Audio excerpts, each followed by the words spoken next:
Seth Rollins needs a new pair of specs because his vision just disintegrated. Welcome back to Fab Wrestling. Braun Breaker spears Seth Rollins out his boots. Big, fatty, lardass, Bronson Reed. Tsunami! Right to Seth Rollins. The turn is complete. Numerous things wrong with it. Do we get into it at the end? Do we get into it now? Let's just address a few things, right? Wade fucking Barrett. I cannot stand this guy. Here we have, right, the biggest group in WWE today. WWE's dead, right? That means nothing. See, back in the day, if you were like the most popular group in the company, that meant these guys are shite. We say it every week. I don't need to explain why. But they're a group with a world champion and two guys that are considered the future. One just beat Roman Reigns and the other guy they think highly of. And you've got Paul Heyman. So, yeah. So you've got that. And then, essentially, Seth Rollins gets battered. Wade Barrett is screaming Tsunami. And why is he marking it for the Tsunami, right? See when Evolution turned on Randy Orton, which is a heel thing to do, even though Evolution are heels, right? Seth Rollins looks like the babyface here, even though he's not, but you don't... The point of this is when heels attack fellow heels and when heels turn on heels, the person who actually attacks is the bigger bastard here. And here you've got Wade fucking Barrett creaming his pants about the Tsunami move, right? Not even selling the fact that the Vision have betrayed Seth Rollins. Paul Heyman has orchestrated another betrayal. These two guys are battering their leader. He is marking it because Bronson Reed's doing a move he likes. Tsunami, Mara! Tsunami! Could you imagine in 2004 when Orton gets the thumbs down and Batista flings him back and then they're battering them? JR's like, oh, look at these punches. King, these are great punches, yeah. I mean, no, it would have took you out the fucking moment. And again, there's people crying about this. Oh, I thought this had another 12 to 18 months. They've done this too early. What in the... Why does everything need to be dragged out? Doesn't matter, right, if this betrayal happens on the 13th of October 25 or the 13th of April 2026 or the 13th of April 2026, right? This group was shite. But there's one thing in the past that worked. See Evolution, it was short, right? But they were great. And it lasted, we're currently watching 2003, and to be honest, Evolution with all four guys doesn't last all that long. And you're probably looking at about 14 months. Now, the group was kind of made official back in February, but then Batista and Orton got injured. So even if you want to factor in February 2003, you would go with about 17, 18 months. But they were good. Folks, the Visions lasted 6. Why should a group that's shite last more than 6 months? This has served its purpose. Braun Breaker is staler than a slice of bread down the back of the sofa for a year. He needs freshened up. Seth Rollins has essentially got an anchor around that guy. Bronson Reed, well, there's no potential in Bronson Reed. Even look at the match against Reigns. That wasn't Bronson Reed that won that match. It was fucking Braun Breaker that won him that match. Why does everything though in wrestling need to be dragged out? Why do these guys... Why are people throwing their toys up in the air because this group split up after 6 months? This is quite normal. See when wrestling was good, groups didn't overly fucking last that long. They just didn't. And that's just a fucking fact of life. Doesn't matter what way you spin it. I mean, look at like 97, right? Look at the amount of groups and factions there were in 97. I mean, even look at like DX. See DX when like Shawn Michaels, Triple H created it up to 98. Now I know DX Mania, sorry. I know DX existed past that, but in terms of like that original DX, with like Rick Rude for a bit, then obviously China, Triple H and Michaels, doesn't last that long. See the Hart Foundation coming back in 97, doesn't last that long. Then you've got the Truth Commission, the Nation. These groups, I mean I could go on and name loads, right? It's just even tag teams like Billy and Chuck, like Right to Censor. It's not like all these factions last like a decade. Why do people think because, oh, the Bloodline have lasted 5 years, so the Vision, there is no more stories to tell with the Vision, right? See with Seth Rollins, you were just waiting on a turn here. And people are like, oh, this is good. We can now replace Seth Rollins with Dragunov as the leader. See if fucking Eli Dragunov is the leader of these two big behemoths. That's ridiculous. I know Seth Rollins, right, is a fud and he wears big red boots and his wife's clothing, but at least this guy you can say is he's main evented the top WWE scene for over a decade now. Eli Dragunov is just a guy that likes to get his chest beat red raw by men that are bigger than him. That sounds like a fucking gimp to me. So anyway, I've ranted and raved here for 5.5 minutes. Fuck the fission. I mean, it's the correct call, but I'm not going to sit here and pretend it's good. At the end of the day, Seth Rollins comes out, basically says he done it all on his own. He says to Braun Breaker, there was whispers about potential, but then I've took you to new heights. Then he talks about Roman Reigns. Who fucking cares? I'm the greatest to ever do it. I'm Seth frickin' Rollins. Aye, yeah. You're the greatest to ever do it, Seth Rollins. Fuck up. Not in a month of Sundays as this guy. I mean, he's not even in the top fucking. Seth Rollins isn't even in like the top 500 of all time, man. This guy ain't because he's number one.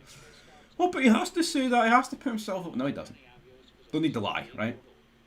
All they do is lie. I mean, this entire company is just built on fucking lies in 2025. There's not one ounce of truth they tell you. Nothing. First match, Dominic Mysterio versus Penta for the IC title. Dominic wins. Moving on, I don't care. LA Knight, yeah, talks about his match tonight. What I will say is, fair play WWE. We've got a triple threat #1 contendership match tonight. Uso, LA Knight and Punk. I swear to fuck. It's like these three have just interacted. It's almost been done to death where they've made a #1 contenders match, which we have not seen and feels like in years. A #1 contenders match for a world title. Feel shite. These three are just sick to death of them arguing. LA Knight, oh, I haven't lost to Seth Rollins. You have, Punk. And then Punk's like, well, I'm a multi-world champion. I've held the belt for, what was it, 434. What have you done? Nothing. I mean, LA Knight, see when CM Punk was doing that belt, holding that belt for that long, over that year title reign, LA Knight was fucking saying, yeah, in the back of a Triple H fitness DVD. So yeah, that's how good you are, LA Knight. I mean, honestly, I talk about another guy. When did he pull the trigger on this guy? Probably 6 months is too long for the vision, so I'll stop crying about it. What, LA Knight's been on the main roster for 3 years, going nowhere. Go just going round in circles, swirling round the drain. He's about to go down it. UFC fighters Alexander Volensky and Jack Della Maddalena are in the house. Aye, in the house. Not of their own accord, by the way. They were forced to go because of the TKO partnership, and I didn't see a picture of their face, but I bet you they looked as depressed as anyone watching this fucking show. Second match, Rhea Ripley versus Kairi Sane. Rhea Ripley wins. Kairi Sane gets slapped by Asuka. I don't care. The Usos talk backstage. Oh, it's like Jimmy's like, what? Us, I can't believe us. Roman Reigns, us, is blaming me, us. We made that same mistake in Paris, us. You're on your own tonight, man. You gotta do it all about you, man. Us. Handle your business, us. Just a lot of us. And Roman Reigns, again, wasn't left injured after that pay-per-view, but he did tell us that he would see his cousins after Christmas, so I wouldn't be surprised if the next time we see Roman Reigns as the build-up to the Royal Rumble. Fuck. See when his contract runs out, right, after Mania 40, just do not renew it, man, right? See if you're going to fucking hoover money off of legends with royalty checks, see if you're going to hoover tens of thousands of billions of fucking pounds off the fans, right, with extortionate prices, at least fucking cut the wrestlers that don't deserve a fucking penny, by the way, out the roster. Because this guy on 15, it's a disgrace, man. 15 million for this guy. 15 million for a guy that just sits cross-legged in the ring with his two cousins and berates them. Like they're, honestly, man, it's like the older cousin speaking to his two cousins who are like got a mental deficiency. That's the way it was. He was fucking berating them. And the thing is, like, yeah, Jimmy's a jobber. Not that Jay ain't, but Jay's a former world champion. See Jay Uso, folks, he was a world champion less time ago than the Fission was even created. I mean, come on, he was world champion like 4 months ago. And there he is, Crown Jewel, sitting there on #1, getting fucking finger wagged by Roman Reigns. Utterly, I mean, embarrassing, man. Embarrassing. Fucking, just plain retarded. Like, what world champion would allow this to happen to themselves, man? There's just no protection of character. What? See, since Jey Uso's went solo though, right, and he's won the world title, why does he still need to be under Roman Reigns' shadow? Why does he need to be berated by this guy? It's ridiculous. Third match, Bronson Reed versus Jimmy Uso. Bronson Reed wins. Fuck, shock there. The Usos come out, couple of super kicks. Who fucking cares? Jaden scolds Jimmy for taking this match. Oh, how dare you take this match, Jimmy? Again, like, why Jimmy's getting scolded because he took a fucking match? Oh, well done. Oh, fucking boo-hoo. Oh, you lost a match, Jimmy. Oh, the Inhuman. He's a grown fucking man. He's your twin. He's 40 years old. Why is he getting scolded for fucking taking a match? Seriously? Lyra then asks Bayley if she's good. I'm not. Fourth match. Those two take on the Judgment Day. Bayley and Lyra will carry a win. They get heated. Relight my fire. They relight Bayley's fire or something, right? The Fission are backstage. Paul Heyman is singing Seth Rollins' theme song. Whoa. Brutal. Then he talks about, here we've got 6, we've got 12, we've got 18 months off, we've got loads in the future. It is special. There's nothing that no one can do to knock us off this mountaintop. Oh, my daughter. Becky Lynch, they're great. My proudest moments. Right, Adam Pearce talking to AJ Styles backstage. I'm still not over that AJ Styles fucking... I mean, honestly, right? Let's actually just fucking break. So AJ Styles went toe-to-toe with John Cena, and John Cena's like, I don't know, 4th, 3rd last match, whatever. Kicking out a lot of these Legends moves, and then some jobbers that Cena tried to do as well. And AJ Styles is doing moves, the Sting, etc., etc., but we'll focus on Styles kicking out. So Styles is kicking out, right, at all these moves, right? Literally kicked out about 10 finishers, right? And now he's in a tag team match against Finn Balor and JD Madonna with Dragon Lee. We'll see if Dragon Lee has any fucking brain cells left in that tortilla of his. No, he should do. He should start the match, then tag in AJ Styles, because AJ Styles can't lose. You can't kick out a fucking 10 finishers and then be expected to lose to Finn Balor and JD Madonna. It's ridiculous. Dragon Lee should just fucking sit on the apron and say anytime AJ Styles goes to tag him out, say, no, senor, and just jumped into the floor. Because AJ Styles can't win this match based off the way he was booked on Saturday. It cannot happen. But this just sums up the fucking how ridiculous wrestling is in 2025. But some brain dead fucking retards can't see it. How is AJ Styles invincible on Saturday, but on Monday he's back to being a jobber? That makes no... When the fuck did that happen back in the day? When did someone, right, be a jobber, then on one specific match, kick out of everything, and eventually did get beat, but he kicked out of like 10 finishers, and then on the next night on Raw, he's back to being a jobber. That just doesn't happen. The psychology's dead. Nothing is protected anymore. Kayfabe is... but kayfabe's been dead a while. Everybody... Wrestling being out it is being predetermined. It's been a thing since the fucking 80s. See, people using that logic that kayfabe's dead. Well, why kill it anymore? Right? Honestly, I just do not understand it, right? I just do not fucking brain dead, man. Absolutely, who the fuck is booking this Monday Night Raw?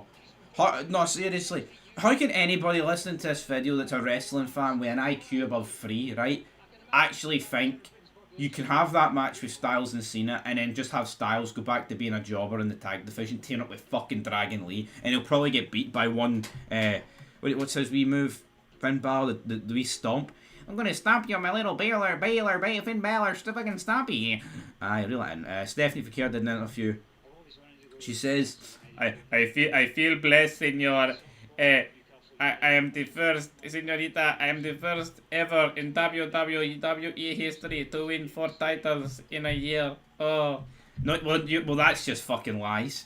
I mean, imagine trying to claim, right, that throughout the history in WWE, that Stephanie Fakir is the first person in WWE history to win 4 titles in a year. Absolute fucking shite. And may I add, that Crown Jewel title does not mean fuck all. It means absolutely he to the haw. But it's just fucking more lies spewed by the company, man. Pathetic. Actually pathetic. She gets interrupted by Judgment Day. I don't care. Fifth match, Punk Uso LA Knight. Punk wins, and then Rollins gets battered. After the match, they turn. Yada yada yada. Who cares? Paul Heyman. You know. You know what I'm about to say. He sits there with that shocked expression on his face, mouth wide open, his eyes popping out his head like he's the fucking end out of Metal Gear Solid 3. Honestly, man, I wish wrestling was like Metal Gear Solid 3, where you fight the end, or you can actually kill him beforehand, because this business needs shut down before it does any more fucking damage, man. Anyway, leave it down below. It's done. It's done.